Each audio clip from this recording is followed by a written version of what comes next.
Men yo'qotaman baribir mashqarani. Demak, bugun universitetimizdagi qaysidir talabalar xursand, qaysilari esa xafa bo'ladi. Nega? Universitetimizda bugun imtihon kuni. Nima bo'lishidan qat'iy nazar, barcha talabalarimizga omad tilaymiz va imtihon jarayonlari bilan tanishtiramiz va talabalarimizning kayfiyatlarini ko'taramiz. Qani ketdik. Nima charchayapsizmi? Qaysi fandan imtihon? Psixologiya. Computer engineering. Tarbiyaviy ishlar metodikasi. Qancha vaqtingiz qoldi? 19 minut vaqtim qoldi. Yo'q, endi topshiryapman. Ustozingiz kim? Davr va Xolida Haydarovna. Elyor aka domla. Tolibovna. Javoblarni bilasizmi? Javob beringmi? Yo'q, shartmas. Javoblarni topolmay yaxshi o'qiganman-da. Yo'q, rahmat. Javoblarni bilasizmi? Ha, bilaman. A few moments later. Ha, mana 5-inchisi. Yo'q, to'xtang. Mana javob bo'ladi. Bering daftarni. Daftar sizga yechinglar. Keling, savolingizni men topshiraman hozir. Savolimni aytaveraymi? Ha, ayting. Jarangli undoshning jarangsiz jufti bilan shakldosh so'z yasovchi qo'shilgan o'zlashma o'zak antonimiga sinonim so'z to'ldiruvchi vazifasida kelgan gap ishtirok etgan qatorni toping. Ha, o rosa qiyin savol ekan-ku. Biz hali bu yoqdamiz, ancha oldinlab ketibsiz.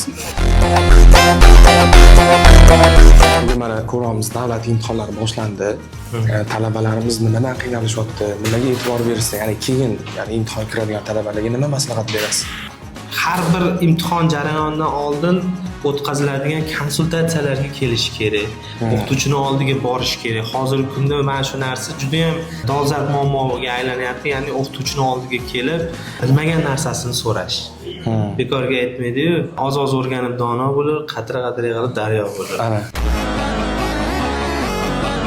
Har bitta yo'nalishni o'zini mutaxassis ustozlarini yaxshilab qo'lga olishlari kerak-da va shu mutaxassislik bo'yicha yaxshi mutaxassis bo'lishlarini maslahat bergan bo'laman. Sizningcha tavakkal muhimmi yo Vaqt cheklangan iltimos tashqariga chiqasiz. siz bitta savol bor. Qarang, boyatdan beri kuzatib yuribman. Mana shu qo'lingizda planshet bilan nima talabalarga javobini yetib chiqasizmi? Ularga qulaylik yaratish uchun telefonda emas, planshetda ishlaymiz. Ularga berilgan shu ochish imkoniyatini Limitlarni ochib berasiz imtihonlarga. Omad tilayman sizga. Yaxshi topshirib oling. Rahmat. Rahmat. Ko'rib turganingizdek imtihon jarayonlari davom etyapti. Men bu yoqda ko'p qola olmayman, bezovta ham qila olmayman. Chunki o'tish olmasa yana maydor bo'lib qolmang. Barcha imtihon topshirayotgan talabalarimizga omad tilaymiz. Hayotgancha ko'rib turman, hamma qiynalib yotibdi. Vaqtida o'qish kerak edi.